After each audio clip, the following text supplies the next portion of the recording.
Hey, what's up, fam? And welcome to this episode of 49 Faithfully. We're your hosts, Miriah Lee and Teran Lewis. What's up, TL? What up, fam? How you doing?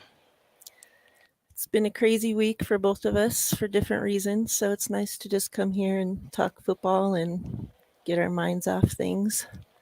Yeah. It's been a crazy week, and we thought been saying this so far this entire free agency that it's been a crazy free agency so far in the NFL.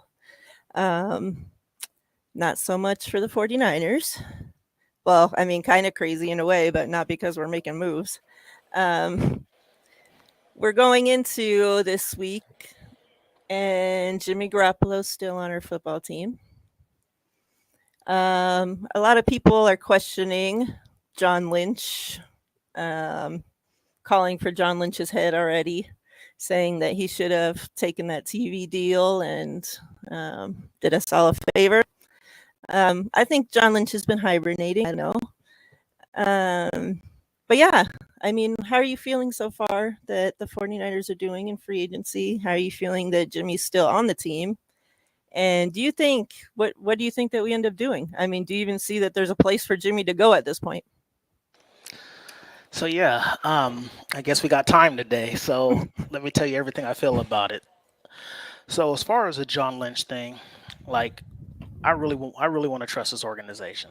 Like I really do. Like I'm just looking at everything, and everybody keeps saying like, well, it's only March, it's only March, and you know what? To me, I really don't care that it's only March. Because here's the fact of the matter is, the fact of the matter is, we are not as a good football team as we were at the NC Championship game. To kind of be like to take the spot of the DJ Jones. Like the D line is like the least of my worries. Yeah, I'm not I'm not worried about that at all. Somebody said something wrong with the connection. Can you hear me okay?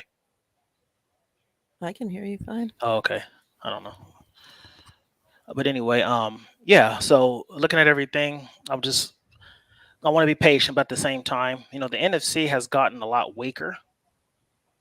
So I think like this is the time we take advantage a little bit. And I'm not saying to go ahead and sign a bunch of big names and stuff like that. Like I'm not saying that at all. Like I'm not, everybody's like, oh, get the Chandler Jones. I'm not saying that. We do have a good football team. You know what I Yeah, mean? We have, I would say, top 5 to 7 roster for sure.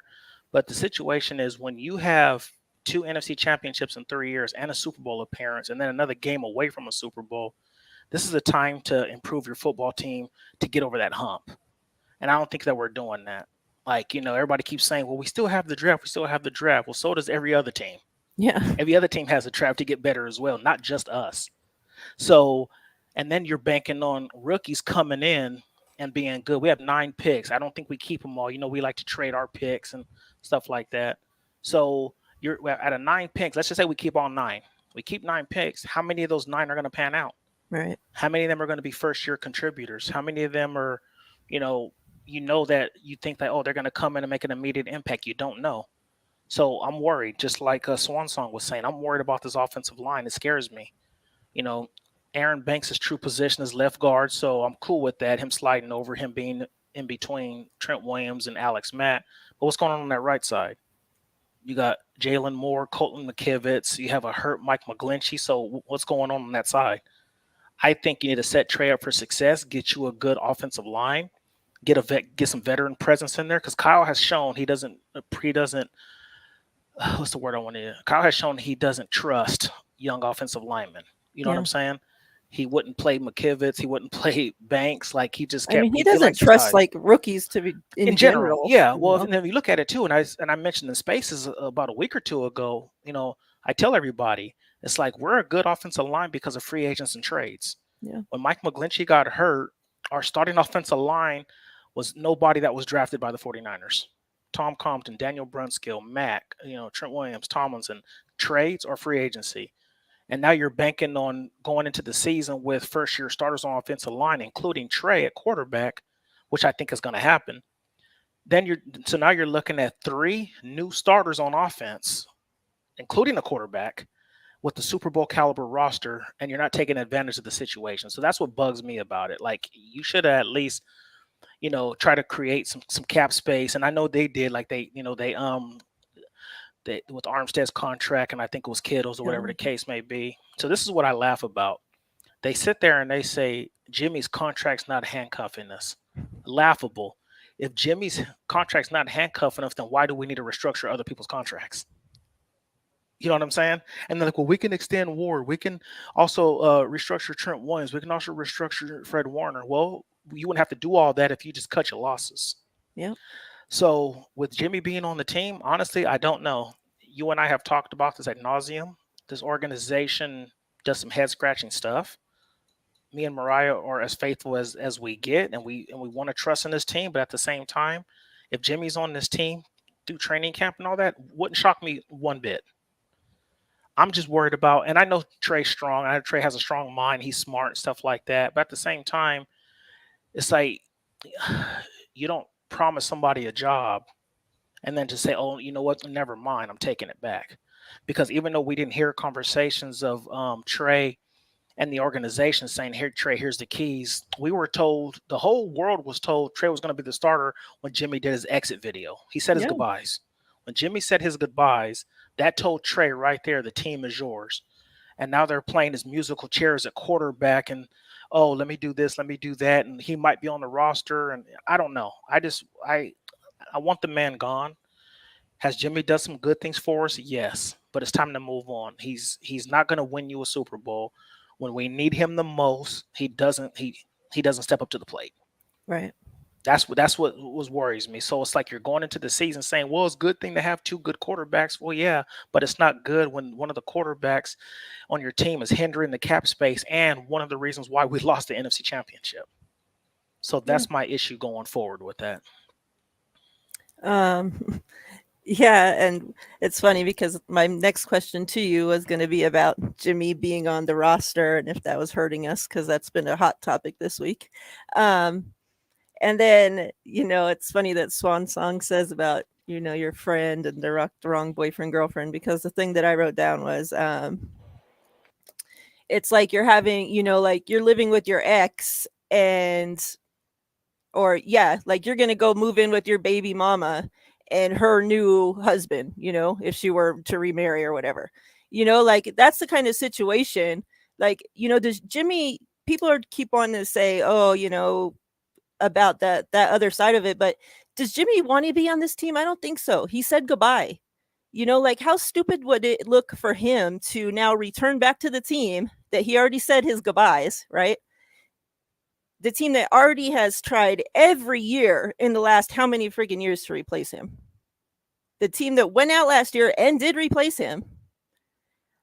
And we're told that he's going to be the starter. And now Jimmy wants to go back there. Jimmy wants to stay there. Like, like I think that's as much uncomfortable for Jimmy as it is for Trey, as it is for pretty much the whole locker room at this point.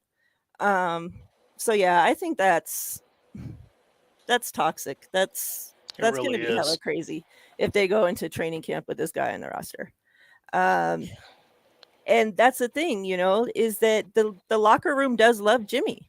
You They have do. the guys that that Jimmy went to the Super Bowl with, and those guys are going to ride for Jimmy as long as he's there.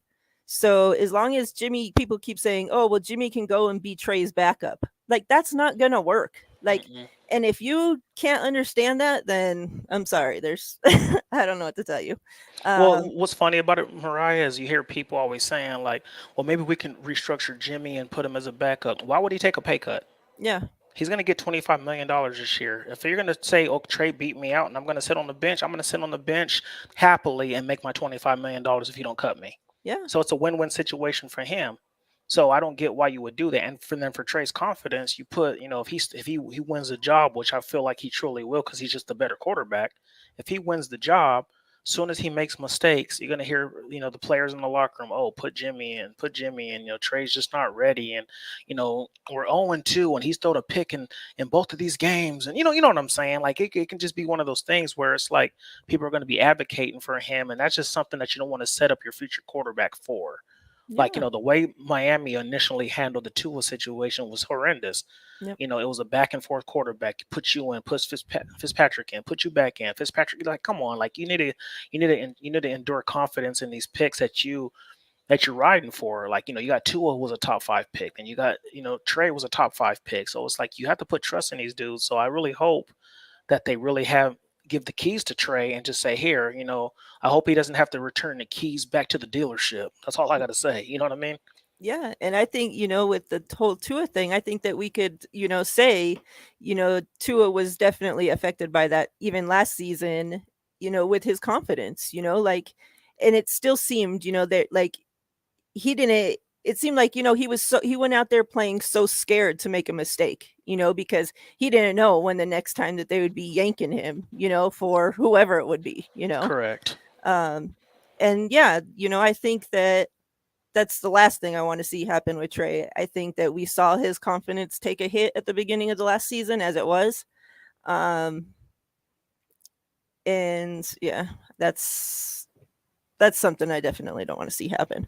And then with the whole thing, if with Jimmy being on the roster, if that's hurting us, and the whole argument of, big names and we still have time, which, I agree, we still have time. The thing is, and, I completely agree too, it's not about the big names. And um, I just remembered that I was going to bring up that we signed Carrie Hyder back. Curie Hyder, yeah. Yeah.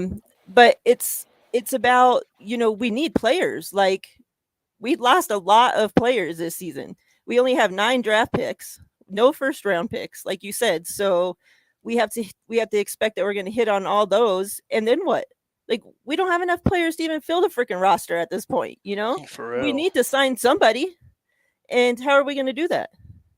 Yeah, well, I know they kind of have a good cornerback room now. I mean, I wouldn't say good. I would say a full cornerback room. I have no issues with obviously with the Ambry Thomas, Charvarius Ward, and Mosley, but then you have somebody in a Diameter Lenore who you're unsure of still. They Right. re-signed Dante Johnson, and just today they signed Darquise Denard. Denard. Uh-huh. So, and he was there last year, I think, with us for a bit. So, I mean, we have 6 corners on the roster, and I'm sure they're still going to draft one, but we got 6 corners in the room now, and then we have our D line is good. I'm happy with it. Yeah. Like, I'm happy with the D line. I know people want the sexy name and should have got the Chandler Jones, Hassan Reddick, and I get it. But at the same time, I trust Chris Kaserik to get the best out of his guys, and I'm really banking on. And everybody says I know it's a big if, but I really hope Javon Kinlaw is healthy. If he's healthy, I'm really not worried because then Yeah. he's gonna be an elite run stopper. And it's gonna let everybody else get to the quarterback. So I have no issue in it. It's just and I get it, but it's just one of those things where it's like when you're this close, like you're so close to a Super Bowl win, but you're not taking the extra steps to get better, in my opinion. Like you're just kind of lackluster and we'll just make this move and that move and this and that. Like if they were to cut Jimmy right now and picked up Honey Badger, I wouldn't complain at all. Right. I'd be like, you know what? I'm cool. Like we have the Honey Badger. Now let's focus on maybe getting an offensive lineman, a vet, and then in the draft, start going best player available. Get the best offensive lineman, safety, edge, whatever the case may be. But I just feel like in free agency, when you have holes and we don't even have holes in a lot of spots, offensive line, safety, and edge. I feel like then bringing back Jordan Willis, Hyder, that we got the Hassan Ridgeway or whatever his name is. We got those guys. So like the D line has been set. I still think we should draft edge, but at least you made the attempts to complete that defensive line with the rotation. Offensive line, you did nothing. Right. You did nothing when you have an injured right tackle. You lost your probably second best offensive lineman in Tomlinson, and now you have a bunch of people who haven't started yet, so you don't know what's going to happen. Yeah, for real. So, yeah, seriously. So it's like, and just imagine, like, I know it's a pipe dream, but just imagine we get rid of Jimmy. We have the $18 million in cap space because, that we have to pay him the 7.5. So we pay him the 7.5, which people think it's a loss. Not really, because we get it back next year. Yeah. So we get it back next year. So even though we're not getting to see the effects of it this year, you'll see it next year when the cap goes up anyway. So And you get even the if it eight. was a loss, I didn't give it. I wouldn't even give a shit. I'd rather Yeah, take a 7 million loss. take a $7 million loss and get an $18 million gain. Yeah. Like that's a no brainer here. Then you can go and get you a Honey Badger, get you because you need 7 point something million for your draft class. So if you go and get Honey Badger, he'll probably cost about, I don't know, 10 probably. Then you get a vet offensive line that costs you 3. You still have the $5 million plus the extra money you have to sign the rookie draft class. So yeah, I don't know. It's just I understand the frustration with the fans, and at the same time I understand the talk of being patient. I get both sides of the argument, but at the same time, we're not a team like the Houston Texans. We're not a team like Jacksonville where it's like, okay, we drafted a bunch of young guys, let's let them grow. We're so close to a Super Bowl run, to a Super Bowl to get that number 6, and yet we're being stagnant on the moves we're making. Yeah. Um, why do you think Honey Badger? Do you think he's holding, like not getting the offers that he thinks, or you think it's a money thing? What do you think? Why do you think he hasn't signed yet? I think it could be a money thing, and maybe he's waiting on best fit. It's funny. It seems like that man's been in the league forever. He's only I 29 know. years old. He's only 29. Like, it's not even that old. And I get he's not the Honey Badger of 3-4 years ago, but on this defense, if he's because he can play free and strong. He's a sure Mhm. tackler. He creates turnovers, and he's just a smart player. And I can just think about a secondary of both Wards, Honey Badger, and Ambry Thomas or Mosley, we're set. And I think with Tyrann Mathieu back there and then Jimmy Ward, you literally have two floor generals in the backfield that can call plays and they can see stuff. They can speak to each other. Hey, this is what I'm seeing. This is what you're seeing. And I think with Honey Badger up there, he his name is respected. So Yeah. with him being back there and him still being, somewhat of a Pro Bowler, he's not. I mean, he's not elite level, but somewhat a Pro Bowler. He hits turnovers, and that's something this secondary has lacked for years. So if you can put him back there, I would just think it would just take off. I would still draft a safety, but I'm just saying, put him back there. Let him and Ward cook back there. Both Wards, Mosley, Thomas, whoever the case may be. We're set at linebacker. Then you get yourself an edge, focus on that offensive line, even draft you another receiver. I think we're good. You know what I mean? But it's Yeah. just like I said, we're just being stagnant, and I just don't understand it when we're so close. Like if we sucked last year, if we were 4-12 or 4-13, and we're just like, okay, let's make this move there. We'll focus on. Then I wouldn't complain. But I think it's just the fact that we're so close to a Super Bowl win, being two NFC Championship games in 3 years. Like, you're so close, and like I said, the NFC is so weak. Yeah. Like you look at it, it's really to me like a 4-team race. Like, and that just to me, it's either us, the Rams, Tampa Bay, or the Packers. The Packers are always going to have a chance to make the playoffs with Aaron Rodgers. Him by himself will win you 10 games, and that division's pretty much his. So even without Devontae Adams, and Yeah. it shows without Devontae Adams they still win games. So yeah, I just think it's a 14 race. It's not like the AFC where, man, it's like 10 teams that are legit contenders. You know what I mean? Let them beat up on themselves. Let the AFC beat up on themselves and us cruise to the NFC. And then when we get to the playoffs, anything can happen. So Yeah, I think that's why, the fact that we still have Jimmy on the team and the 49ers haven't been maybe as active as some of us would like, is that's why it's so frustrating, is because we are so close. And I think for the longest, how many ever couple years, we kept saying we're just a quarterback away, we're just a quarterback away, we're just a quarterback away. Jimmy can't get us there, plus he makes too much money, right?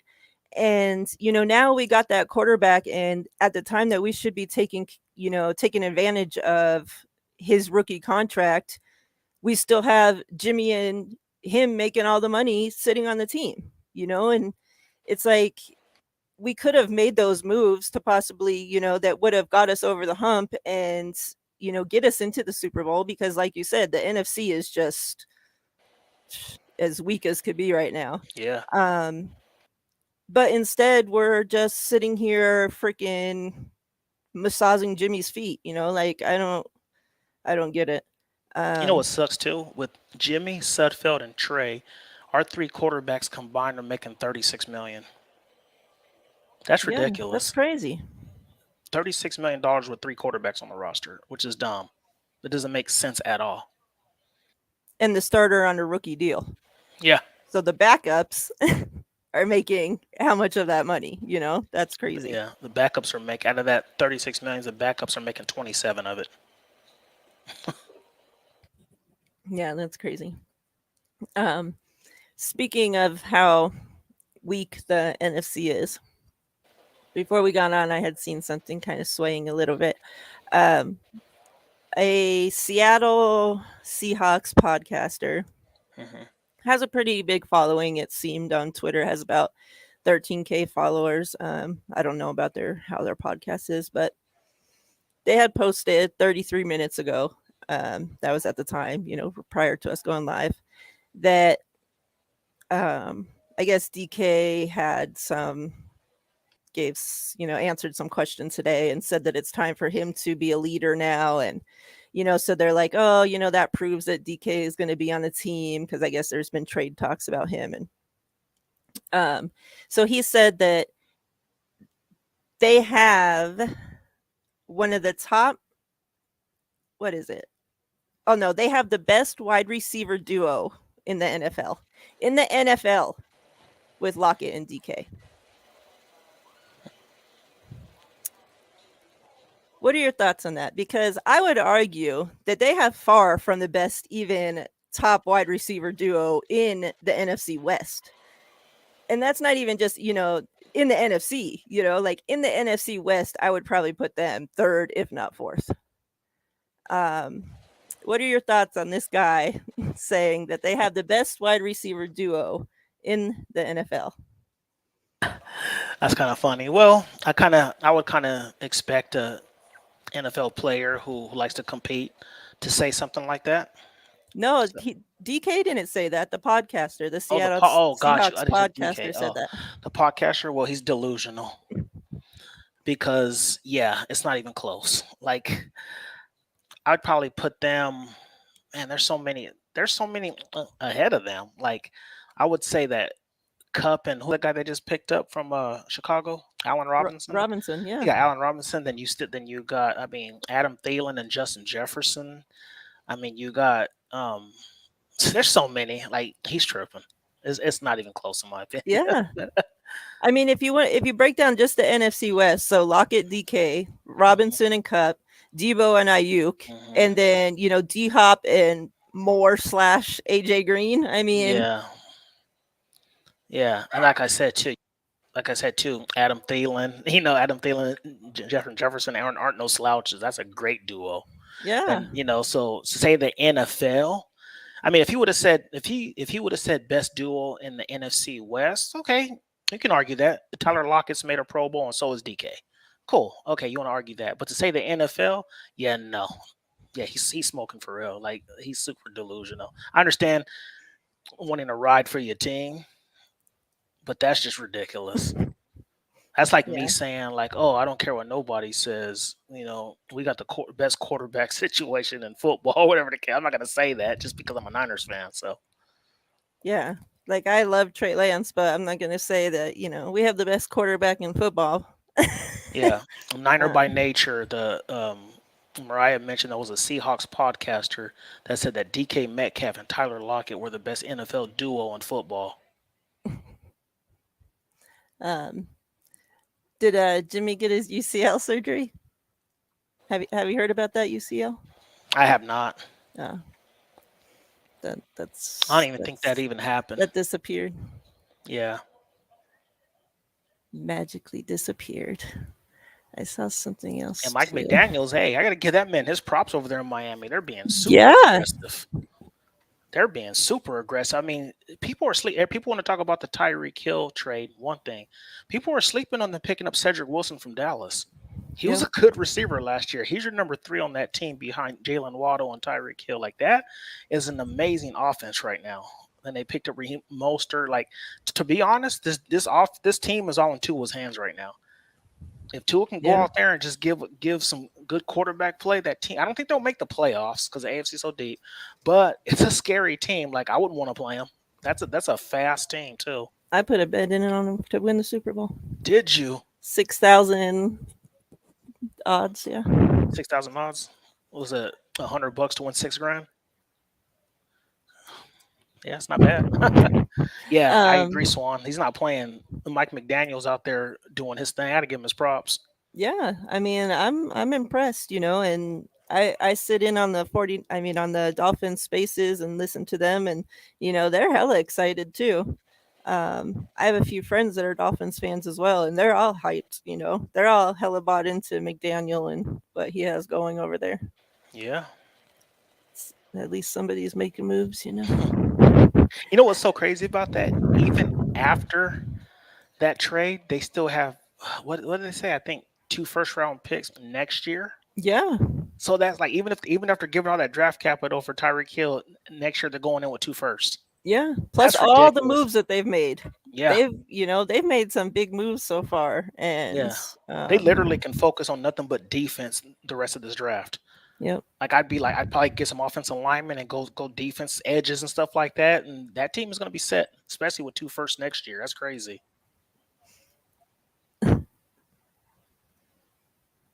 If we hear later down the road that he needs thumb surgery, I swear they better just cut his ass. Oh yeah, the outfield guy, and they got Teran Armstead, who was the best Yeah, offensive tackle on the market. yep. Like that's That's what I'm saying. just They just got him before, yeah, getting yeah. Hill. It's That's right. crazy. Yeah. Hey, Mike McDaniel, do your thing, bruh. Um, see, Niner by nature. Thank you, fellas, for tuning in as well. Um, he says, "What makes you think, like he waited that long to get his shoulder surgery, and what if it's when it's time to pass his physical? He goes and gets surgery on his thumb He gonna because have thumb surgery at the start of training camp. Watch. yeah, because like I said, what teams could possibly trade for him right now? That their options are very low. Like Yeah, Seattle, they just signed, whoever the hell, and Carolina, they have quarterbacks. Everybody keeps saying them, but like I see a whole roster full of quarterbacks over there, and a thing that just released a little while ago saying they're in talks with Cam about him returning. yeah. I thought that was pretty Um, funny. like if you can pay Cam 2 million or whatever the vet minimum is, why would you pay Jimmy 27 million? And here's the thing too: if they can bring back Cam at 2 million, I'm gonna be sick about the Sudfeld signing. Like that's Yeah, just man. But anyway, yeah. I mean, well, so yeah, we can talk about this quarterback thing. Like everybody swore up and down, there was a bunch of dominoes that had to fall. First, it was well, let's see what happens with Aaron Rodgers. Okay, that he stayed. Oh, okay. Well, let's see what happens with Russell Wilson. Okay, well, he was traded. Now what? Now Deshaun Watson. Okay, now what? Carson Wentz. Like the list goes on and on and on. So it's like what happens? Then the fact, seriously, and then the fact that the Texans shot down Jimmy Garoppolo. They said no, I don't want him. We're happy with Davis Mills, which I felt like he played pretty decent. yeah, So it's like if Jimmy G so called wins so much, why doesn't nobody want him? me too. Because I've said this before. I don't care what the situation. Everybody's like, well, it's the shoulder. It's the shoulder. I don't buy that at all. Because I'm going to name some quarterbacks. I'm not saying that they're in his tier, but I'm just going to name some quarterbacks who are not in the top tier. Because obviously, if it was Aaron Rodgers, Patrick Mahomes, Justin Herbert, if they had a shoulder injury, they would be traded anyway. They'd be like, oh, I'm taking a chance. I'm taking them. But let's just say if it was Kirk Cousins, let's just say it was Derek Carr or Dak Prescott, okay? Not like top of the line quarterbacks as far as the other names I mentioned, but I still would say if they had a torn shoulder, teams would still trade for him. If Kirk Cousins had shoulder surgery and the team says, "Oh, he can start throwing for you in 4 months," they're taking him. Dak Prescott, they're taking him. Yeah. Derek Carr, they're taking him. But the fact that people want to make up excuses and say, "Oh, it's the shoulder, it's the shoulder," I don't buy that at all. I don't. I think the 49ers overplayed their hand. I think Don Yee finessed them because the simple fact that when you sit there like, and this is the thing, and I get it, it's a game of chess. You have to pretty much put out the highest offer that you feel is possible that's somewhat realistic. Okay. Yep, because the 49ers value Jimmy more than any other team in the NFL. That's absolutely right. Because if he's as good as he said he was, he'd be gone. So you mean to tell me if he wins, like people say, oh well, Carson Wentz got 2/3. There's no reason why Jimmy couldn't get it. Well, the fact of the matter is they didn't. So there's no offer for Jimmy, and I totally agree, Swan. If he was that good, if he's such a locker room guy and such a leader, he'd be gone. And at the end of the day, I don't care how nice you are. Joshua Garnett was heard to be one of the nicest people on the 49ers at one time as an offensive lineman. But you know what? He couldn't play football.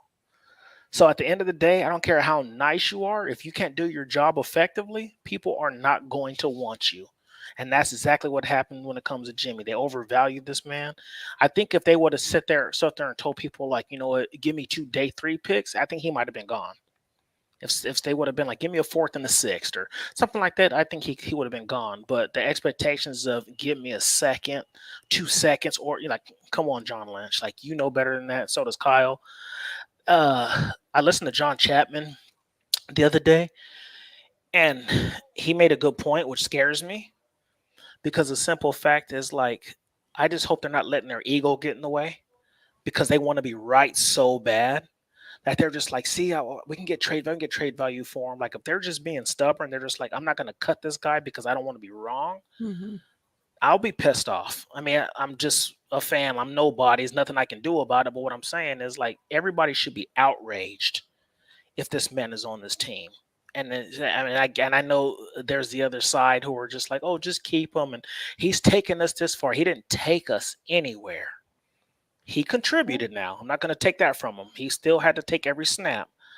But to say he took us to a Super Bowl, took us to an NFC championship, he didn't. And even if he did, the fact of the matter is, when we needed him the most, he doesn't come through. He throws interceptions, worst QBR in the fourth quarter in NFL history in the playoffs, more interceptions than touchdowns.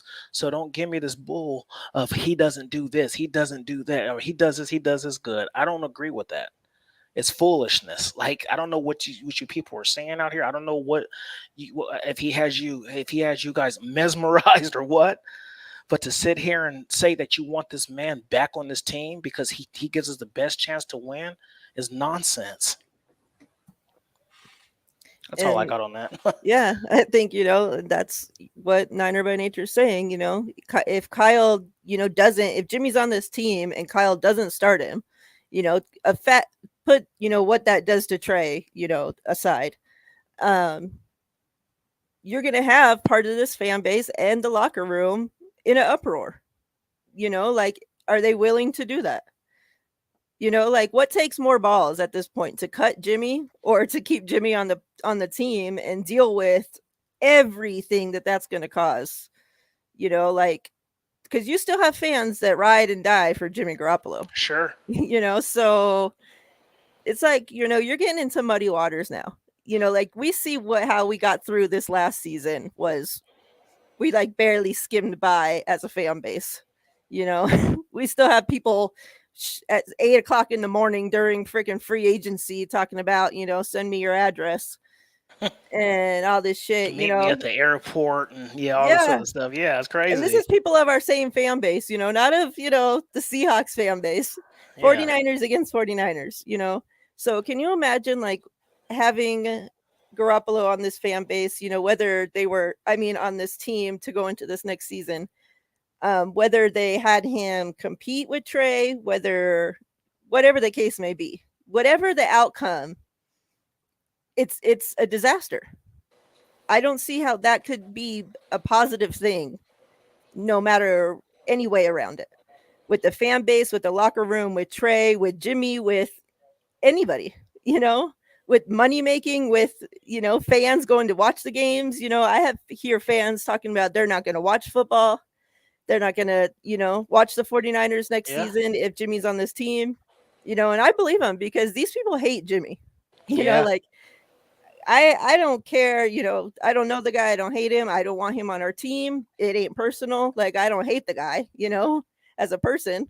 But there's people that hate the guy. They're not going to watch this team, So it's going to be crazy. Like Yeah, we had a guest on our show, Dion. He was just like, "I'm not watching if he's on this team." You got people like Sirski and people on spaces that are like, and they're serious. And like I said, it doesn't make them any less fans.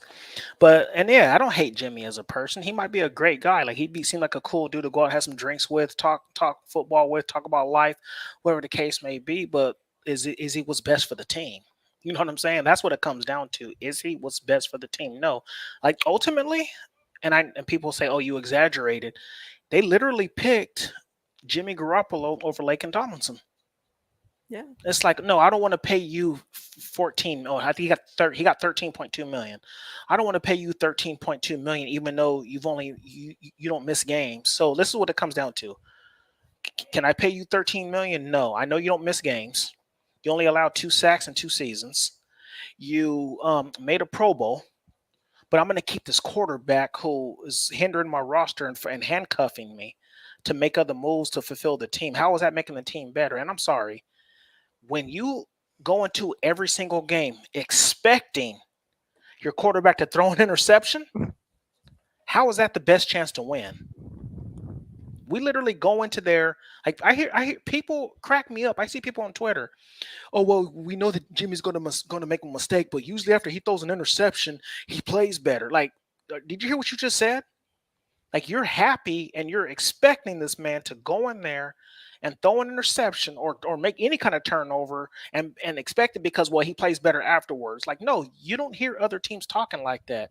Oh, well, I think the Chargers will win if Justin Herbert will just limit his turnovers. No. If Josh Allen will limit his turnovers, you don't hear that from any other team. Well, any other team that's a Super Bowl contender, I'll say. But the fact that you have this man that you expect to throw an interception every game, and you can sit back and serious with a serious face say, "Oh, he gives us the best chance to win," is laughable. Yeah, and Is you have Jimmy laughable. putting like I was in a space the other day listening to him, and like this fan base puts so much time and effort into thinking about the backup quarterback because they're so used to Jimmy getting hurt all the time. Like other fan bases aren't talking about their backup quarterbacks. They don't No, give a shit who their backup quarterback is because they're not planning on having to see him. It's like, and no, 49ers fans are in there like debating it, like, oh, well, we need to get this backup quarterback because if Trey gets hurt, we got, and it's like, oh my God, like a whole hour's wasted on talking about a freaking backup quarterback. Like, so yeah, crazy. and this is what pisses me off too. It's like, and I don't know what their value is of the offensive line right now, and I don't care that Trey is mobile. Because Deshaun Watson, when he first got to the Houston Texans, even though he was mobile, he took a lot of sacks, and he hasn't been the healthiest guy either. Like, he misses games. So the fact that you have this man like thinking, oh well, he's mobile, he can move out the way, that doesn't matter to me. Because the simple fact of the matter is, you put a better offensive line on the field last year for Jimmy than you are for Trey as of right now. Because right now our offensive line is in flux. We Yeah. don't know what we have, and like I said, I understand people say, "Oh well, we drafted those guys. We have to give them a chance." I'm all for that. I'm all for giving my guys a chance, but at the same time, like I said, you have to bring in some veteran offensive line to at least compete. And if they beat out Ambry Thomas, if they beat out Aaron Banks and they beat out Colton McKivitz or whatever, so be it. But you need to have, and like I said, it's just crazy to me because we haven't addressed offensive line except for putting a tender on Daniel Brunskill. That he So you hasn't put it, signed. and he hasn't signed. So you put a tender on Daniel Brunskill, or is Kyle really going to bank on drafting two rookie offensive linemen for depth and hoping Jalen Moore and Aaron Banks is going to play? Because I don't see that happening. He doesn't trust guys who don't fully grasp his offense. And two, like I said, the Super Bowl roster, you got three offensive players learning on the fly. Because even though they're going into their second year, they're still going to be first year players on the field. You know what I'm Yeah. saying? Like they're like as a whole, they're going to be 2 year vets, but they're going to be first year starters. And with this team, with the great offenses we have, offense and defense, you're going to have three learning curves, like I mentioned earlier. Because now you have two offensive linemen possibly and a quarterback who's the most important position on this team, learning to play the NFL game on a week to week basis. Yeah. In And a, let's be in a honest, week in a sea. yeah, people didn't even like bum skill up until this freaking point, and now we're going into the season hoping that, this guy signs his tender and is going to be our, Our like, savior and come stuff. on. Yeah, and then and I get it. Like, I don't mind him being the backup. He's Yeah, solid. He's a backup. solid backup. I don't mind that. But if you're looking at it as like, well, he's solid. And if you're looking at it as like, okay, he knows my system. So if we start week one with, I mean, like I said, obviously I'm not worried about Trent Williams and Mac. But if we start week one with Aaron Banks at left guard, Jalen Moore at right guard, and Daniel Brunskill at right tackle, I'm terrified for Trey. I am terrified for Trey. One, They're first year starters, except for Brunskill. And two, we play the AFC West, who is loaded up on pass rushers. We have to play the Commanders, who have a great defensive line as well. Then we have Tampa Bay, who has a great defensive line. So you're going to put Trey behind a mediocre offensive line that you don't know what you have in. Like that doesn't make any sense to me. And people Right. say, well, like Aaron Banks, I get. I get. He's a second round pick. You had trust in him. You playing, but I'm talking about that right side of the line worries me. You drafted Jalen Moore the fifth round, so you didn't expect him to be a starter. You expect him to be some guard depth. We've drafted 4 offensive linemen since Kyle and John been the management. It's been Mike McGlinchey, Colton McKivitz, Aaron Banks, and Jalen Moore. We've drafted 4 offensive linemen going into our 6th year. That's not good. I'm And sorry. three of them we've hardly seen. Yeah, 3 And you hardly Mike, seen. He might not he's ever be the same. and he's not the greatest, for Yeah. being that high of a draft pick. He sucked in freaking pass coverage, and he was good in the run, but it's like, come on. Yeah. So, and like I said, this is the line that you want to put in front of Trey. Like I just don't get it. Like people will, like I said, it's funny to me how people don't think outside the box. We still have the draft. So does everybody else. And yeah, we still have the draft, and we know Kyle don't want to play rookies. So, Exactly. like, how many of our rookies from last season did we see? Hardly Yeah. any, and it's Yeah. like we're going to go into this year thinking that he's going to start all these rookies. Like, Exactly. And at pick, and let's be real here. Pick 61 is what was our first pick. Looking at our team, other than maybe strong safety, who would start? If you draft a wide receiver, they're not going to start. right. If you draft an edge, they're probably not going to start. I doubt they're going to sit there and beat out Hyder and all these dudes who have experience in this defense. If D Ford's healthy, whatever the case may be, you brought back Jordan Willits, you brought back what's his name, the other defensive lineman. Well, anyway, we got Samson Ebocom, a Minihue. Are you banking on a rookie at pick 61, which is not a late pick? Pick 61 to come in and beat all those guys out. A Minihue, Samson Ebocom, I doubt it. Right. Our second pick 93. Who are you going to draft to beat out anybody? You know what I'm saying? Because our team is good, but there's holes right there that you have to take care of, and I just don't think that they've taken the proper procedures and steps to do that. I agree. Niner by Nature says that the front office picked Jimmy over Jones and Tomlinson, and then he said a couple times that Trey unfollowed Jimmy, I guess now, and that I'm sure you saw the picture that was posted of Trey and Kyle, right? Yeah, I was thinking, like, have we seen, like, we don't usually see Kyle posting pictures with, Jimmy throughout, like, all we ever hear about is that Jimmy doesn't answer, phone calls and text messages and all this shit. And nobody knows what he does, in the off season. And it's like, so, that kind of is cool to me to see that Kyle actually is spending time with Trey and, building that relationship, outside of football as well. And then it also was reported the other day that Trey's being reassured behind the scenes that he's quarterback 1 going into the season. I mean, I hope so. But at the same time, even if he is guaranteed the starter, is Jimmy going to be on this team is my issue. Yeah. Because all it's going to do is create so much controversy. It's not fair to Trey. That's all I'm going to say. He's going to be sitting there like every single he's going to be nitpicked to death if Jimmy's on his team. I mean, he's already going to be nitpicked if he's not here. It's going to be, see, we should have kept Jimmy. But just imagine him being on the sidelines. If Jimmy's on the sidelines and Trey throws an interception or Trey has a bad game, he's going to be walking into that locker room at halftime or whatever. Trey, you suck, and put Jimmy in. He's going to be getting all that nonsense, and you just don't need that. You know what I mean, from them. So, yeah, it's just one of those things where it doesn't make sense to me.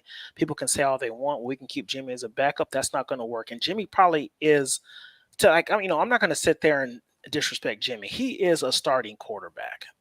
He's a starting quarterback, and he could be a great backup, just not on this football team. It's ran its course. you say he's a starting quarterback, and that's what we've been saying. But I mean, did there's 31 teams that don't seem to think so because they didn't take him to be their starting quarterback. I agree, and I think So at this yeah, point, 32 teams, including us, are saying there's 32 quarterbacks that they'd rather have starting for their football team than Jimmy Garoppolo right now, regardless what the situation may be. Contract, whatever. If you wanted that guy as your quarterback, you would make it happen. yeah, We've seen people make moves. You would make it yeah. happen, and they No, didn't. yeah, So you're totally right about that. And I almost can. Well, I would say the Falcons and Pittsburgh would have definitely picked up Jimmy before Mariota and Trubisky if Jimmy didn't have that salary. Like if he was a free agent like them, I totally believe he'd be on the roster. But yeah, that just goes to show you, like for a starting quarterback, $25 million in this point in age is not a lot for what these other quarterbacks are getting. These other quarterbacks are getting 40 million, 50 million. So he's getting paid 25 and they still don't think he's a bargain. Which if you cut him, a team really only has to pay him like 18. I mean, not cut him. If you trade him, they only got to pay 18, I think, right? Oh, no. I think they have to pay the whole 25 if you trade for him. yeah, So if you cut him, I think if you cut him, they can just outright just sign him and say, hey, I'll give you a 2-year deal, whatever the case yeah, may be. But Mitchell Trubisky, Mariota, stuff like that, like those dudes, and I've talked about this for weeks, and people laughed at me on Spaces. I was like, why would a team spend draft capital on a bridge quarterback that possibly going to be there for 2 years? Because there's no team licking their chops saying, "Oh, I can't wait to trade for Jimmy." They know no, he's a bridge. They know he's a bridge. So I was saying this in Spaces. Why would somebody trade for a bridge quarterback, give up a third-round pick for a bridge quarterback when you can just sign somebody like a Mitchell Trubisky or Marcus Mariota or Jameis Winston outright? I'm taking that option all day because they're on par with Jimmy, if not better. You know what I mean? yeah. I'd rather have Mariota, Mariota yeah, all day. Mariota, Trubisky, Jameis Winston, I'm taking them at $7 million or $10 million, whatever the case may be, as a bridge. Then I'm taking a $25 million quarterback who might be here for 1 year. That doesn't make sense. So I knew there was no trade value. Yeah. But oh, you're crazy. Jimmy's that good. He wins and he's going to be worth something. Well, obviously not. Yep. It's crazy. I don't know. I don't know. I'm just so sick of thinking like, okay, he can't possibly be on the team for very much longer, and then Yeah. all this other shit happens. We see, like all these moves be made, and other teams' quarterback spots are filling up, and I don't know. I just don't know where he's. I don't see a spot for him as a starting quarterback right now, At all. and I don't think that he's going to sign somewhere as a backup. I don't see it happening. I mean, when he could just, like you said, I mean, I don't think, I mean, maybe he's banking too that the 49ers don't have the balls to cut him. Yeah. So if he can sit there and collect $26 million and not have to do shit. Yeah. I think it's a win-win for Jimmy, to be honest. It's if he gets cut, and I know all the quarterback starting jobs have pretty much been taken or whatever the case may be. But if he doesn't get cut, he gets his full salary. Okay, so he's like, okay, if you don't want to cut me, fine, I'll sit the bench and let you pay me, and let's have the team have so much controversy all year. Or it's like you trade me, and then I can pick a team I want to go to, kind of like Mitchell Trubisky did, where he sat behind Josh Allen for a year, and then somebody picked him up to be the starter for 2 years. It could be a situation Yeah. like that, or he can be like, okay, I'll pick my team. Maybe he goes to a Seattle, or who knows? You know what I mean? To a Seattle, or maybe the Texans change their mind, like, oh, okay, you know what? I wouldn't mind having Jimmy on the team. Him and Davis Mills can compete, whatever the case may be, or Carolina. But yeah, I totally agree with that. Like, I don't know. It's super weird to me. Or I wouldn't be surprised the way things are going. We cut Jimmy. Oh no, they already signed Teddy Bridgewater. I would say he go to Mike McDaniel. Hey, come to me since you know my scheme. But yeah, Yeah. Um, I was just thinking, that'll be crazy if Kaepernick does get signed to the Seahawks because he's like working out with all the Seahawks players. And, we know that there's been talk about him joining them before, and That'll just be crazy if he ends up getting back in the league and Jimmy's still there jobless. That'd be crazy. Somebody mentioned in spaces, and I don't know how true it could be, but it's a possibility. Like maybe they're playing a game too. The organization is like, I'm gonna wait for all the jobs to fill up, all the good quarterback jobs, and then once you pass your physical, I'm trading you, so you have no choice but to sign for a backup. You know what I'm saying? Yeah. It could be something like that too, but but who knows? It's, I and I do think that the fact another team when they are looking at deciding factors too when you're picking up just a bridge quarterback, the fact that Jimmy can't throw for however long we don't know. So like if he's going to a new team, he's not building any chemistry with the wide receivers or anything up until who knows until what point, and it's like I think that that's a big risk going, picking up the guy as well. Like you're trading assets for him, you're paying him all this money, and then he's going to have no chemistry with the wide receivers or anybody going into the season. exactly. Plus, you don't know how he's going to be after the surgery and injury, and And it's on uh, his throwing shoulder, which he already has problems throwing deep. yeah, he's So really going to be throwing backwards all game. Like shit, he barely can make freaking a 2-yard pass as it is. Like he throws it into the dirt. So, yeah, like, I don't know. I don't Like I know. just Yeah, don't see a way. The only outcome at this point that I see is them cutting him. But I don't that's the think only that way. John Lynch has the balls to do it. Yeah, I don't think him or Kyle. I think, like I said, I don't. I hate to speculate. Like I don't want to be that guy that's like, oh, I know this is what they're doing. I hate to speculate, but man, it's one of those things where it's like, are they just holding on to him because they just want to be right? Like I think the arrogance and the pride kind of gets in the way where it's just like I said he had trade value and I'm gonna show you he does type thing. Yeah. So it's like I'm gonna hold on to him until somebody needs him, an injury on another team or something like that. I'm just like, just let the guy go because I'm sorry, holding on to Jimmy is not making the team better. Period. Like I don't care what you say. I don't know. I know Kyle's going to come out and well, having this problem is a great problem to have. We have two starting level quarterbacks that can win us some games. And I can just hear him now. That's what he's going to say. Yeah. He's going to make up some excuses that it's a good problem to have, and this and that. And then he's going to be like, "So this is a good thing." Yeah, I feel you, Swan. So it's going to be one of those things where it's like they're going to keep on. They're going to keep him because I just feel like they have so much arrogance that you're just like, "I'm not cutting this dude." Yep. Like we went into last season, saying the same shit. And Yep. it's like the whole, if you have two quarterbacks, you don't have none. That's still stands true. Like it doesn't change. It's like I don't know. It's just crazy.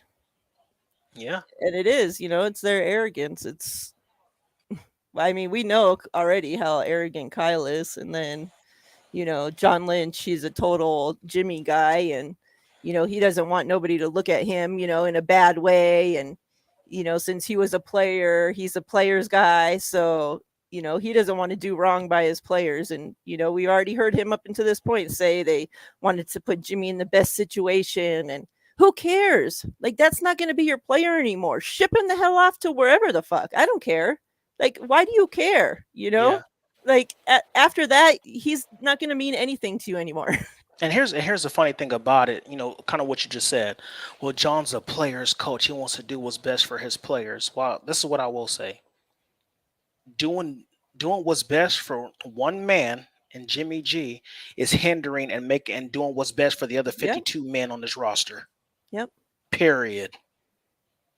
So you're not doing what's best for the players. You're doing what's best for your ego I because you agree. want to hold on to this dude.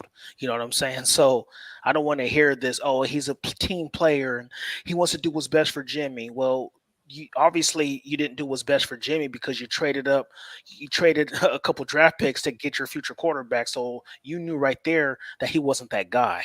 Yeah. So when you knew that, you should have did what's best for him. Like I said, I don't want to hear this. Oh, he's a player's coach. He wants to do what's best for Jimmy. Nah, he's doing what's best for Jimmy hinders the other 52 men on this roster.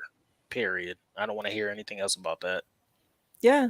And it's crazy that we went, starting last season, it was so nice to see what the Patriots did, right? And we talked about that, that they cut Cam and let, Mac have his team, and it's like Yep. whether whatever your feelings are, if Trey got better sitting or whatever, if it did help him sitting behind Jimmy this year or it didn't, whatever that case may be, we can't go into another season still thinking, like the same shit that we were thinking a year ago. It's like it's making me feel like I'm in the crazy bin.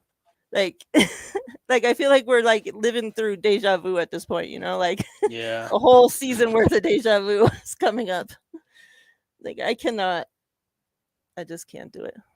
Yeah. I feel you. I don't even know what to say. Like, I'm a fan. I'm a faithful. I'm going to watch the team regardless of who's quarterback. I might not be happy about it, but I'm going to watch. But like I said, I do want to put my trust in this organization because whether we like it or not, even though we question their decision making and stuff like that, we can say that in the 5 years John Lynch and Kyle Shanahan being here, we've been to two NFC championships and a Super Bowl. So that's not, I wouldn't call them failures.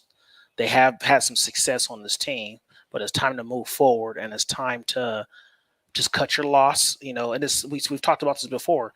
When we went into the playoffs, it was sad knowing that the highest paid person on the team was your biggest hindrance. Like, you knew that, oh man, like, you didn't go into, like the Chiefs didn't go in there thinking like, oh, Patrick Mahomes makes $50 million, but he's our biggest weakness. No, he's one of your strengths.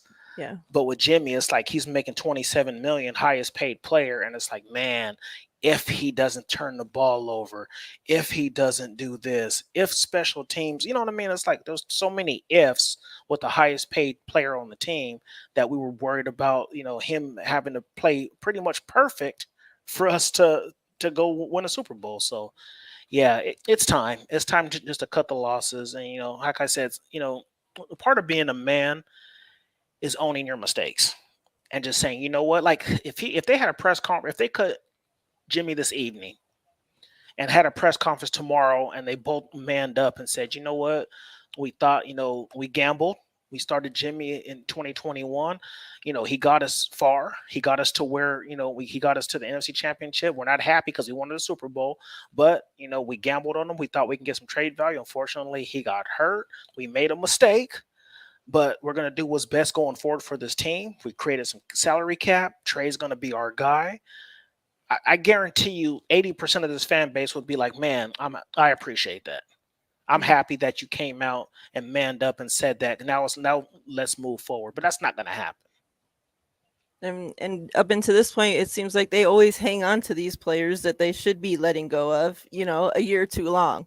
Like, Jet and Pettis, and they don't want to ever admit that they were wrong on something and just take their losses. It's like they just hang on to them. It's like so ridiculous. Well, that's why I can respect an organization like Pittsburgh. I know Pittsburgh, they haven't won a Super Bowl in a while either, but Mike Tomlin has never had a losing season. Yeah. His whole time there, whether he's had a terrible roster or not, like he's always been competitive. And the Steelers organization understands the assignment. Like, man, like, okay, I have this contract coming up in 2 years, and these other contracts, I don't know if I'm going to be able to keep him. So let me draft a wide receiver now so that in 2 years, if I can't pay this dude, I have somebody 2 years in the system that can step up. You know what I'm saying? Like, Bill Belichick does that all the time. He gets rid of players a year before they need to be off. Yeah. He doesn't wait until they suck, or he doesn't wait until they run his course. Like, nope. I don't like what you're doing for my team. I think you'd be better off somewhere else. I'll cut you now, whatever the case may be. And I can respect that. Yeah. He has no problem getting rid of players, and we've seen that the whole time.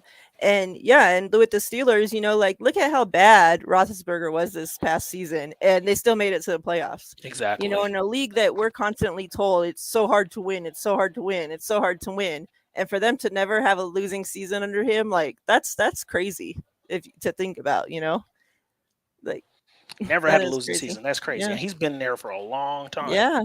Like I don't know the Steelers without him as their head coach, Yeah. They had Bill Cowher before that, and he was great. But like Steelers know how to pick their coaches. I give them that. Like Mike Tomlin's been there. I think he came in the same time Ben Roethlisberger was drafted, if I'm not mistaken. Like he's been there since at least like 2004.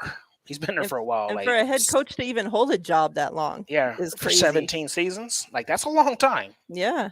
Like we And see head coaches get fired constantly, after like two, all the 3 time years, after 2, yeah, 3, 4 years, yeah. yeah, he's been there. Um, Yeah, he's been there for like 7. Him and John Harbaugh, like they know how to keep a competitive football team. So yeah, yeah. Hey Sin, thank you for joining us. Niner by Nature says, do you guys think Trey can be the first quarterback to rush for 1K while throwing for 5? Hear me out. To get 1K rushing, he only needs 59 yards a game. The 5K speaks for itself with Kittle, Debo, Ayuk, etc. in short, no, I don't think that's gonna happen because Kyle he likes to run the ball too much. So I don't see Trey getting that many yards passing. I do get your point though. We do have the weapons to do it. Trey can get 1,000 yards rushing. I totally believe that. I think he can get 1,000 yards. But if he runs for 1,000, I see him throwing for maybe 3,500. It'll be like Yeah. 3,500 yards passing, 1,000 rushing, with like a total of maybe 40 touchdowns, something like that. But 5-1, nah, I think that's a high. That's high, fam. Like I said, if it was in a is on a team like I don't know, maybe like the Cardinals or something where they just like to air it out, maybe, but not in Kyle's offense. No, I'd say more reachable, probably 1K and 4. 1K and 4, yeah. I'd say That would be a 35 high and one. throwing. Yeah, I'd say like a 35-1 is more realistic. That's what Even I'm saying. four, She'll shoot for the even stars four, and 4. 4-1 is possible. 5, I just don't see that. I don't even remember the last. I think when was the last time a quarterback even threw for 5,000 yards? I don't even Yeah. remember. I think Patrick Mahomes came Patrick close, Mahomes, yeah. but And now the, we do have an extra game. do have an extra game. And if you go all the way to this, well, is that just regular season, right? Yeah, I think he's talking Yeah. just regular season. I think. I mean, if I'm wrong, Niner So by an nature, extra let me know. game, But yeah. I I think just, yeah, I Matt don't think Ryan. in Kyle's Well, offense, though. yeah, Matt Ryan threw for like 4,000 yards, but his rushing yards was trash because he's not mobile. Yeah. But they had Tevin Coleman and Devontae Freeman that year. Yeah, Patrick Mahomes threw for 5,100 with no running game at all. So yeah, Yeah. Um, what do you think about Barkley? um, if he if he's cut, like they're not going to trade for him. Obviously, if he's cut, I definitely would bring him in. But he has been injury prone. Like when he came out as a rookie, I was like, man, this is the next great thing, because he was just amazing when he was a Yeah. rookie. But he's just been hurt so much. But that's more of the offensive line for the Giants. But if he came here, I would take him in a heartbeat because right now our depth is Jermichael Hasty, Wilson, um, Sermon, and Mitchell. So yeah, I'd bring him in for some competition. And if he can be even 80% of what he used to be, he's our starting running back. So Yeah. yeah, but that's the only way. Um, That's the only way I would take him.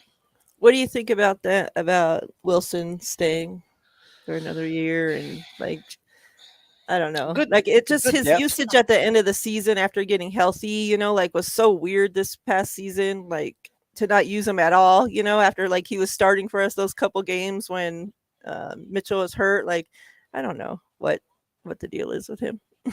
Yeah, I don't know. I mean, I just think that they know that they're cap strap, so they're just bringing in any guys they can who know the system and who are cheap. That's why they brought back Jermichael Hasty, because I don't think Jermichael Hasty is a starting. I don't think he makes it on any other team. To be honest, I think he's just third, fourth stringer at best, maybe practice squatter. Like he's decent. I'm not trying to, I'm not giving a man, I'm not trying to be disrespectful, but I think Hasty is just one of those guys. He just brought in for depth because he was cheap. Same thing with Jeff Wilson. Kind of the same thing with Hyder. Like they're just bringing in their own guys who they know, who are going to be on cheap deals. So yeah, but if you bring in somebody like a Barkley or something like that, if obviously, like I said, I wouldn't sneeze at it. It'd be a great pickup. So yeah, I definitely don't want to see Hasty used as our third down back again this no, season. he's terrible.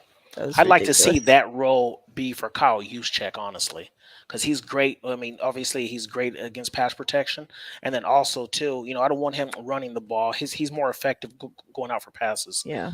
When if he's a third down back and he comes out of the backfield, if we need like a 3rd and 4, I trust him. Oh, see Josh Allen too. That's nice. Um, And they But have no yeah, run game though either. had He no is run. he Yeah, is their Devin run game. Singletary. Yeah, Devin Singletary is. Yeah, I don't know what was up with that, but yeah, this and like I said too, I think what it comes down to it is just Kyle loves to run the football, so I think it's going to be one of those things. I want to get back. Yeah, Hasty. Yeah, they brought him back. Here's the thing with our team. I expect us. I don't know about this year. I expect us to be one of those teams where we're dominating like majority of the game, Hold on, and I'm then gonna we're open my running the window. football. Oh, you're good. I think we're gonna be one of those teams that we're gonna be like up like 24-10, like in the fourth quarter, and then they're just gonna run the ball. Like I think our team's gonna be set up for something like that. So yeah, I just don't see it. Like I said, I could be wrong. Don't get me wrong, but I tell you what, Niner by nature, if he does ever do that, I will personally buy you a shirt of a player of your choice. If you do that, if he throws for 5,000 and he rushes for 1,000, I'll hit you up in your DMs and say, hey, you were right, I was wrong. Who do you want? Who's your favorite player on the team? And then I'll take it from there. Make sure he does it before TL gets poor and can't afford it. Yeah. Um, let me ask you this: going into this season, Trey Lance as the quarterback. Okay. Who has more yards? Passing yards, Debo or Ayuk? Passing or receiving? Receiving, sorry. Oh, I'm going Brandon Ayuk. And the reason why I say that is I think because Debo took the league by storm. I think he's going to see a lot of double coverage. I think they're going to start, and I know he can't be stopped, but I think because one on one, he's just so physical. Like, I don't think any DB in the NFL can handle his physicality. But I think they're going to be having more safety over the top helps just so they don't beat him. But I think the way that Brandon Ayuk and Trey have been working ever since the season ended, it's just going to be it's amazing to me. Like, and that's what pisses me off more because Trey's down in Southern California, him and Brandon Ayuk working their tails off, trying to create chemistry and stuff like that. So I just think that I'm not saying that Brandon Ayuk's a better wide receiver, but I think Brandon Ayuk will have more receiving yards, but I think Debo will have probably more all-purpose yards, if that makes sense. Yeah, Because I think Ayuk is just a better pure wide receiver than Debo. I agree. Of course, that it'll be Ayuk. I know Ayuk's your boy, so Yeah, and if I love that to see, we knew that they were going to be working out together this off season, yeah. but I love to see those pictures coming out. I Just got you, Niner by nature, Trey Lance. I got you. hey, Bay, thanks for stopping by.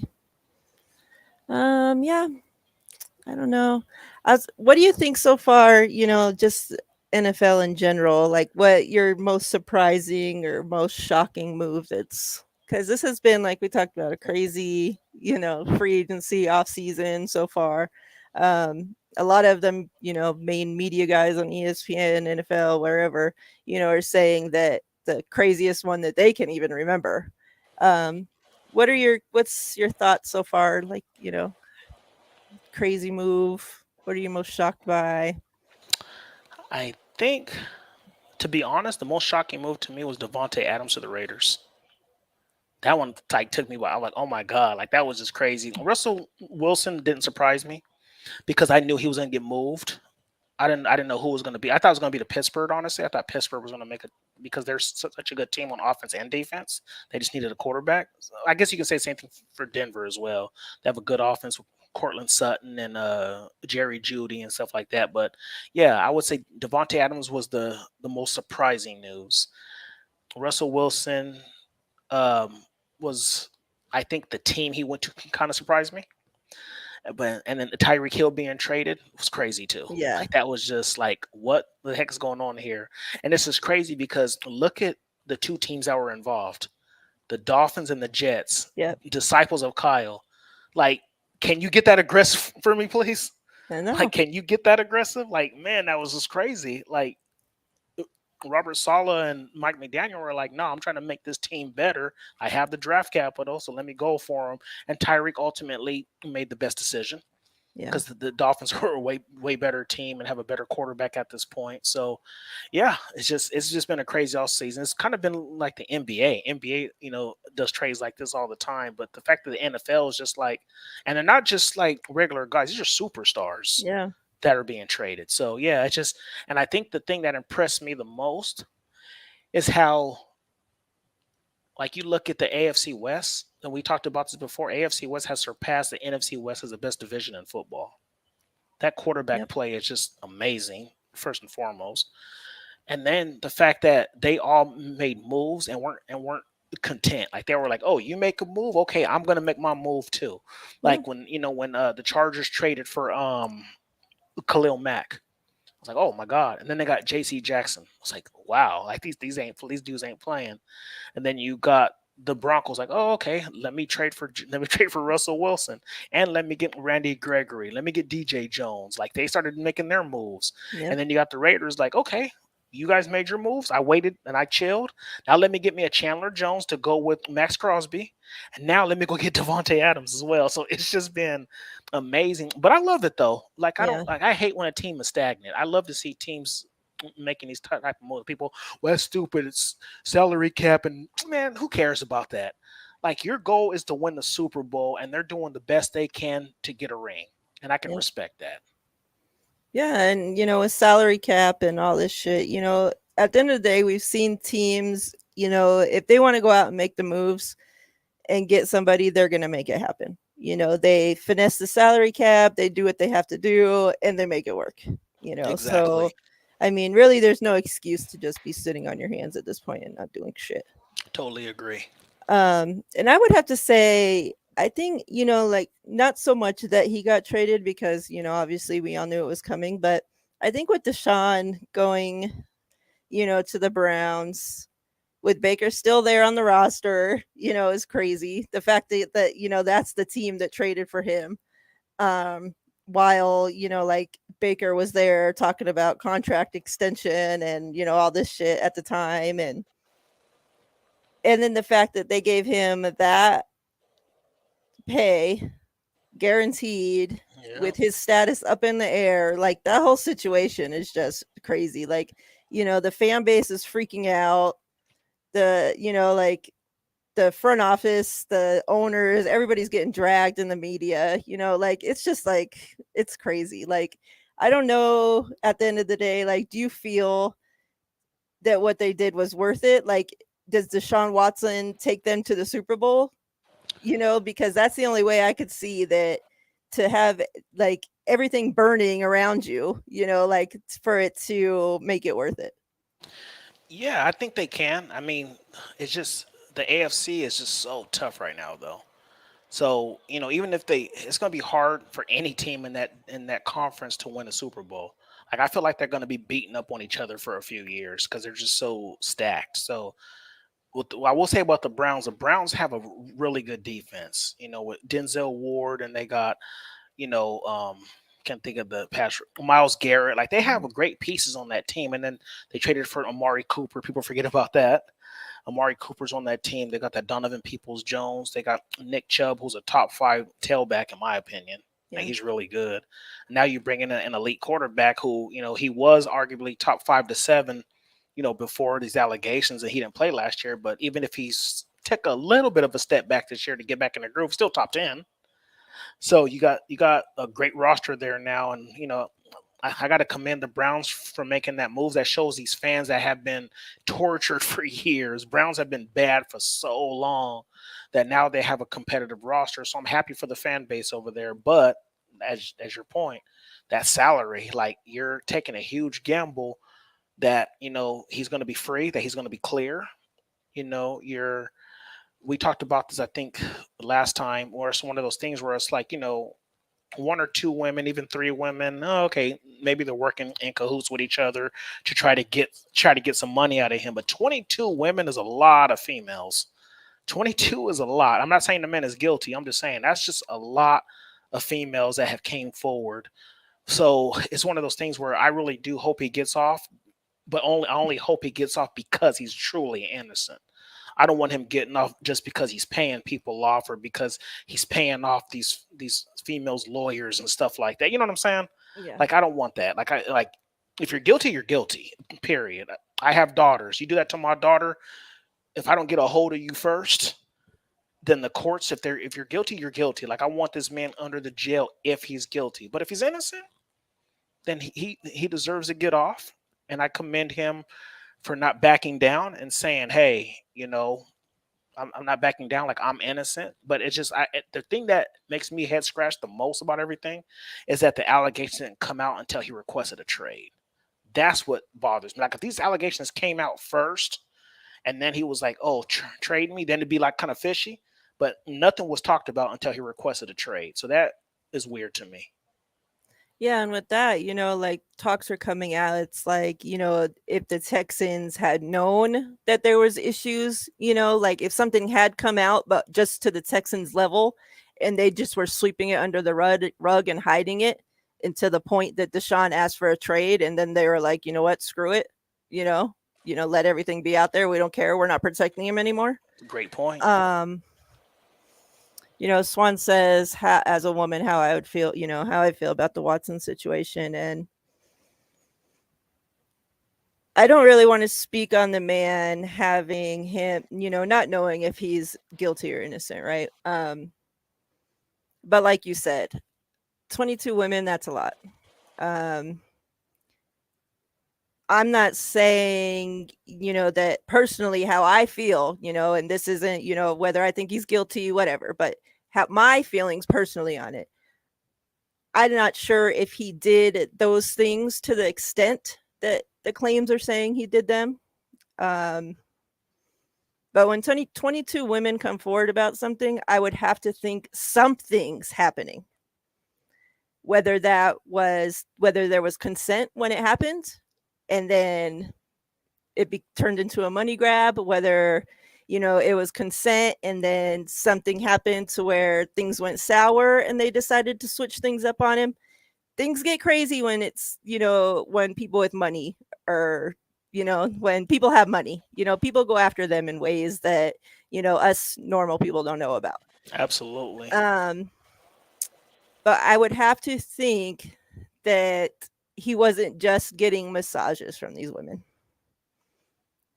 And I would think that, personally, from living in Vegas, in a place where we all know that there's prostitution and there's, hookers and all this, I would think that he went in to get those massages knowing that there was something additional coming with them.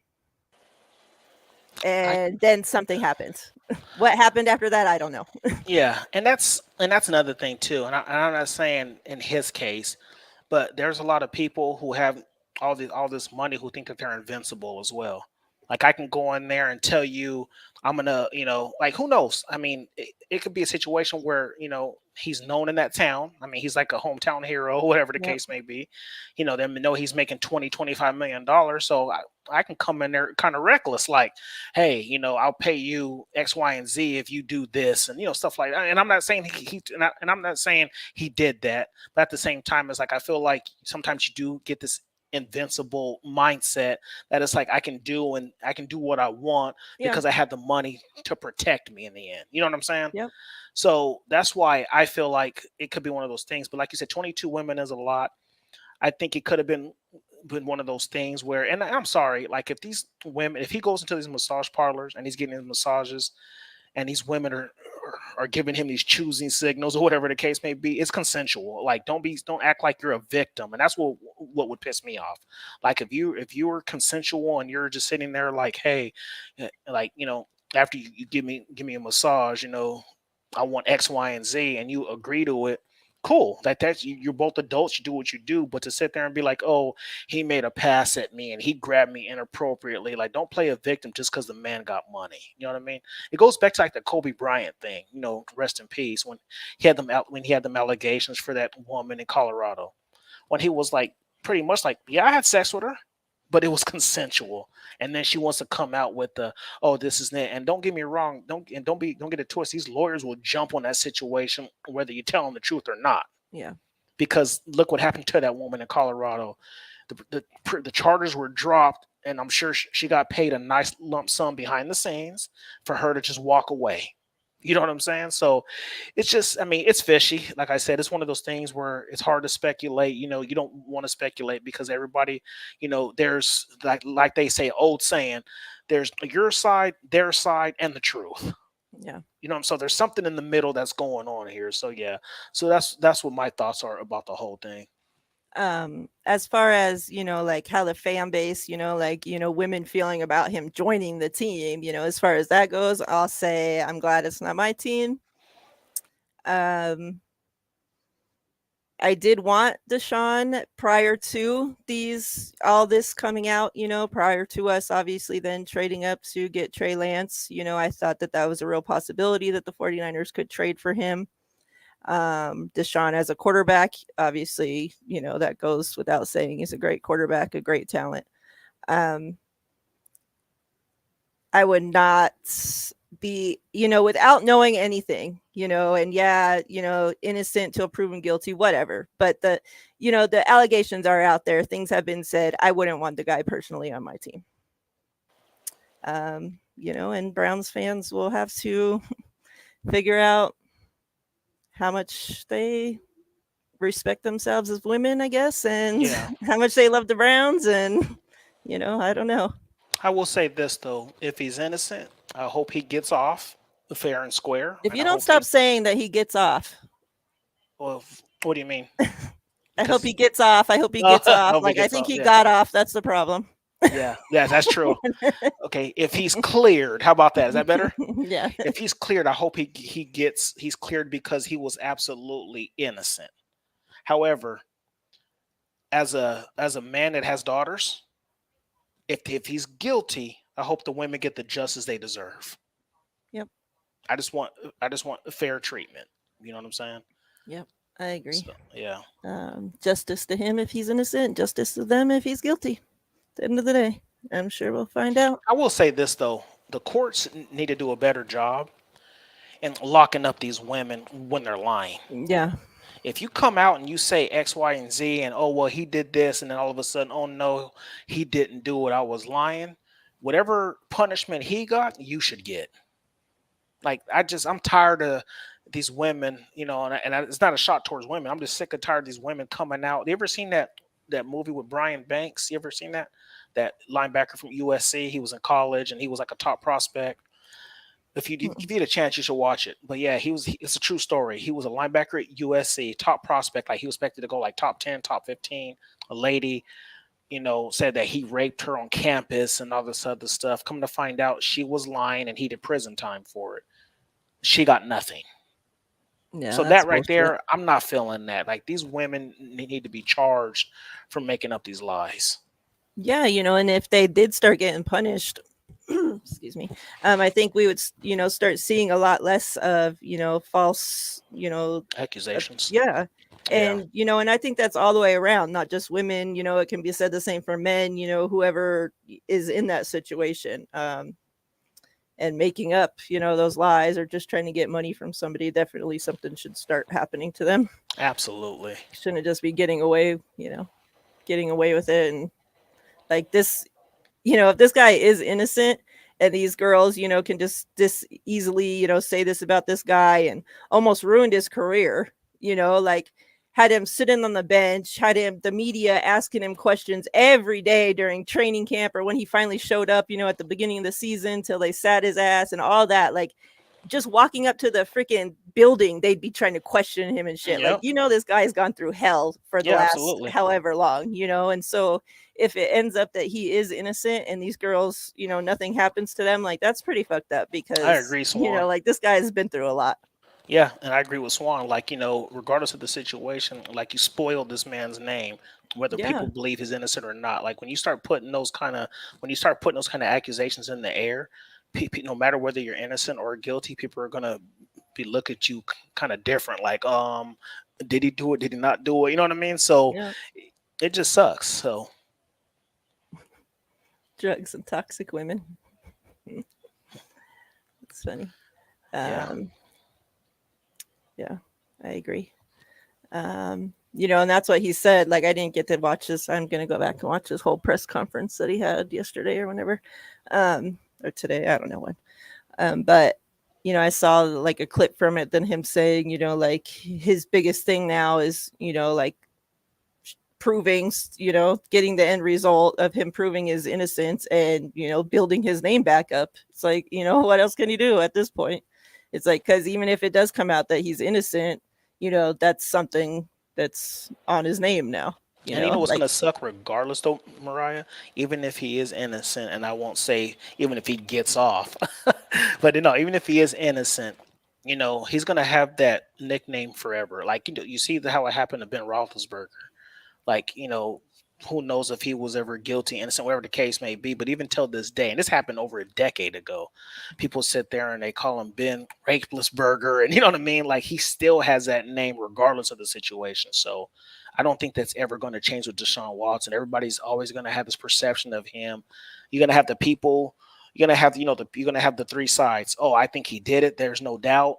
yeah, Well, I'm not sure what he did, and yeah, I absolutely or I don't think he did it. You know what I'm saying? So you're gonna have the three sides, and it's gonna suck because the people who think he did it are gonna overpower everything because that name is always gonna be out there. His name is gonna be like forever spoiled. I think, yeah, regardless.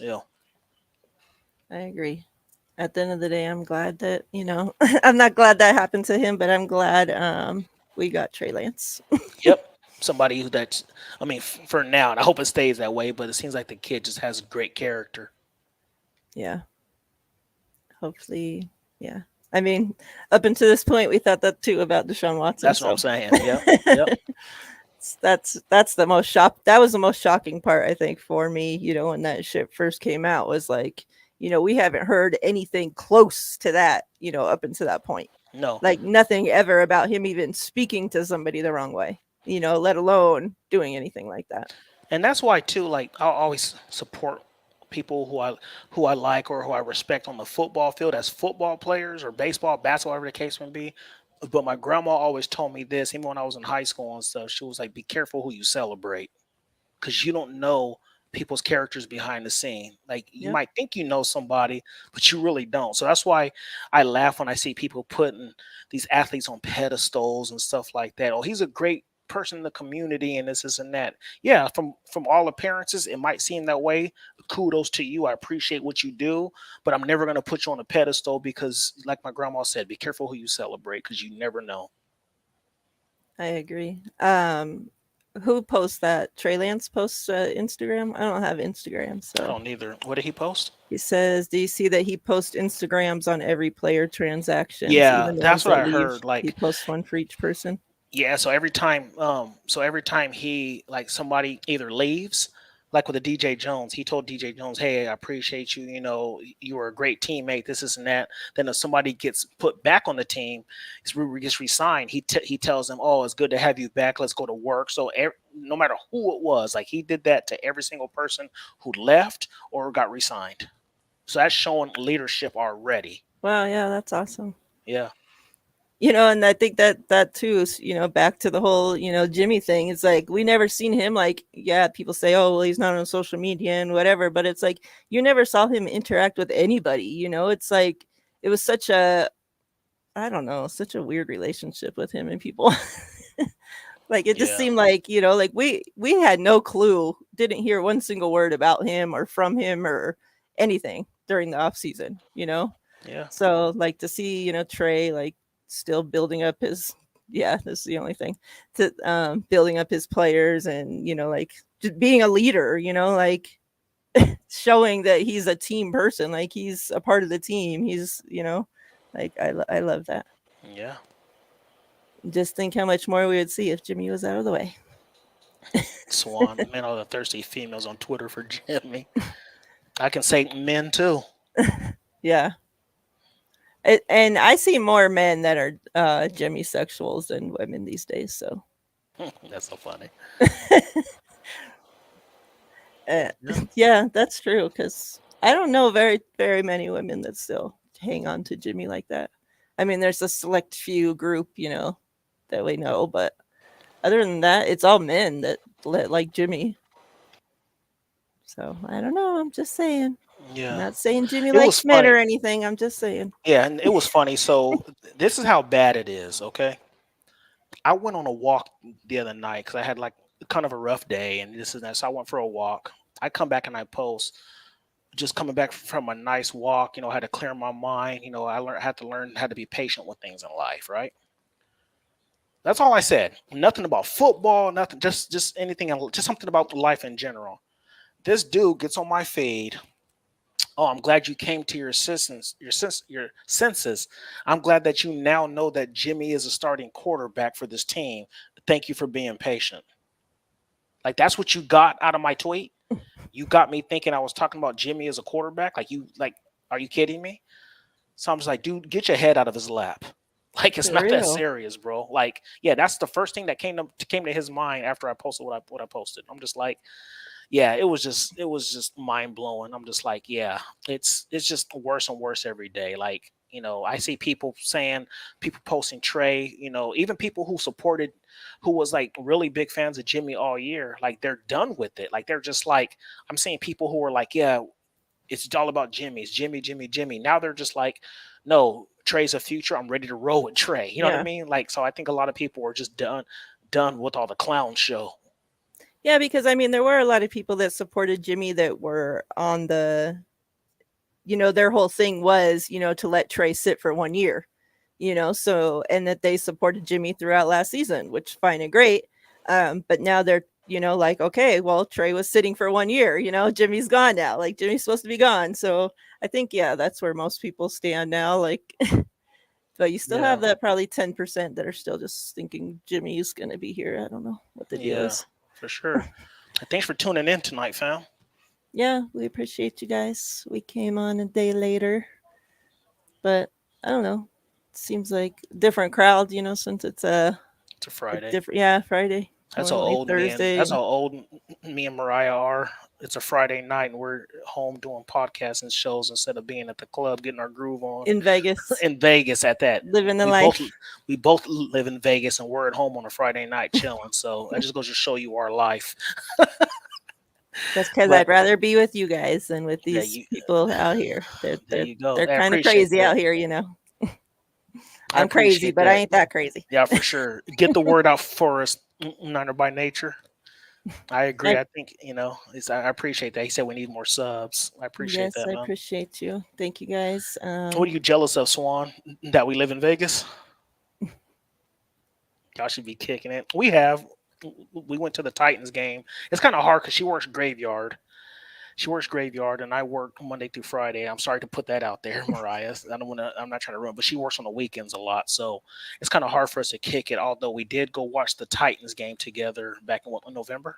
Yeah. Yeah, at a Niner bar here in Vegas, and it was funny seeing this drunk dude celebrate when the Titans kicker kicked the field goal to win the game, and he thought he missed it, and he was celebrating. It was comedy. And then I wore my Kyle Juszczyk shirt to the game, and then right after Jimmy overthrew him on that wide open when he was wide open, somebody tapped me on the back and goes, "Man, he missed your boy for a touchdown." I go, "Who you telling?" Yeah, it's funny though, like, I mean, I'm trying to honestly like leave Vegas. I was born, raised here, been here my whole life. So I'm constantly looking for every opportunity to move out of Vegas. But you hear, people that don't live in Vegas and have never been here or only come to visit, they're like, "Oh, it must be so cool to live in Vegas and this and that," and um I'll tell you this, visiting Vegas is a cool thing. Living in Vegas is not as cool as visiting Vegas, okay? It gets old. It gets real old real fast. Yeah, Like you can only go out and to the clubs and to the strip so many times when yeah, when you've been doing it since you were 2 months old, it's like yeah. So to piggyback off of Mariah, I've only been living here since 2015, and I wouldn't say I'm tired of it, but she's right. The strip gets old. Like I only go to the strip if I want to go eat at a good steakhouse because all the best steakhouses are on the strip. And then I only really go when I have friends and family come into town. Like I have my family be like, "Oh, let's go to the strip." Of course, I'm gonna take them to have a good time, but I hardly ever go because one, there's so many good stuff locally for the people who live here. That's way cheaper that we like to go to.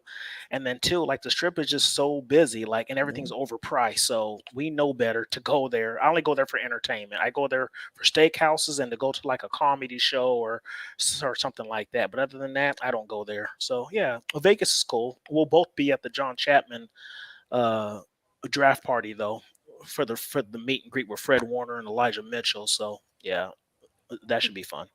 Yeah, and then that the Vegas the game against the Raiders, that's going to be crazy.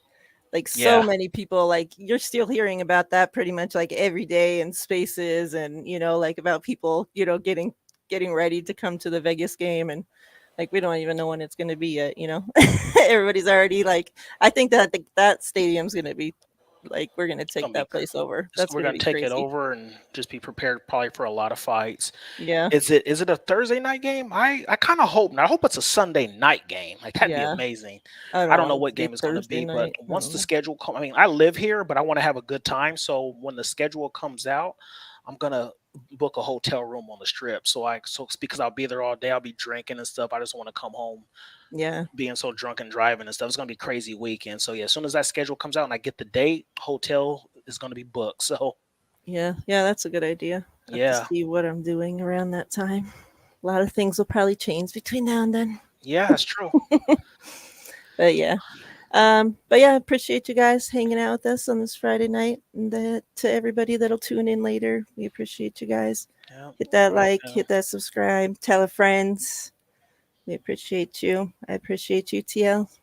I appreciate you too. Thank you as always. We'll see you guys next week or sometime. Who knows? Stay faithful. I'm tired. I'm not telling you to stay patient anymore. Get crazy, because we should be going crazy. Because we got Absolutely. a QB2 that's making more money than they should be. Yep. All right. Thanks, You guys. guys have a good weekend. Thank you.